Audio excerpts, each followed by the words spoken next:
explication. Donc vous comprenez que nous nous interrogeons sur le problème de la concentration des médias avec le risque qui est en cours pour la pluralité de l'information. Et la deuxième chose, c'est pour la défense et permettre la poursuite de la liberté de création en France et du rayonnement de la culture française. Alors, vous nous dites intervenir un peu par mécénat. On dit que c'est un domaine des médias qui peut être profitable, mais pour gagner comme ça des parts de marché, enfin pour conquérir le monde, est-ce qu'on peut continuer à défendre et à faire vivre une culture française, ou bien au contraire, pour répondre aux demandes d'une clientèle, s'internationaliser et finalement diluer notre culture dans une culture mondialisée? Vous qui connaissez bien ça avec le luxe, est-ce que vous pensez que la culture française, elle peut résister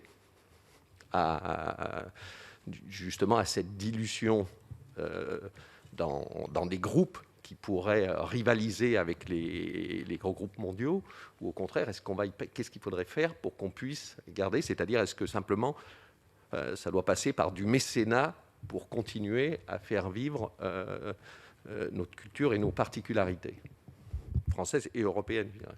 Mais la culture française, il est évident qu'il faut que les médias français participent à son développement. Et d'ailleurs, je crois que c'est le cas aujourd'hui. Canal+, par exemple, finance énormément de films français et que toute cette activité-là contribue au développement de la culture française.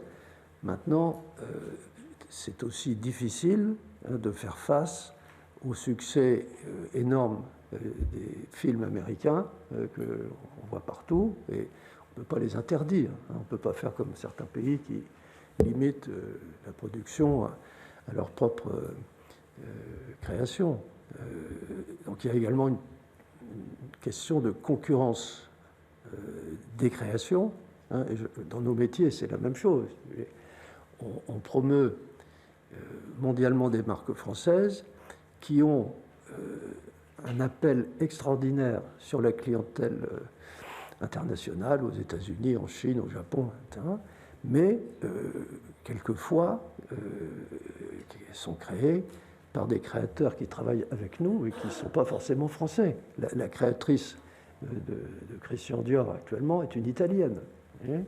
Donc, mais elle défend de manière formidable la marque Christian Dior et arrive à lui faire atteindre un degré de désirabilité dans le monde exceptionnel. Donc, on avait, il y a une dizaine d'années, un autre créateur chez Dior qui était aussi non français, qui était un Anglais, qui s'appelait John Galliano, qui lui aussi avait apporté un souffle créatif formidable.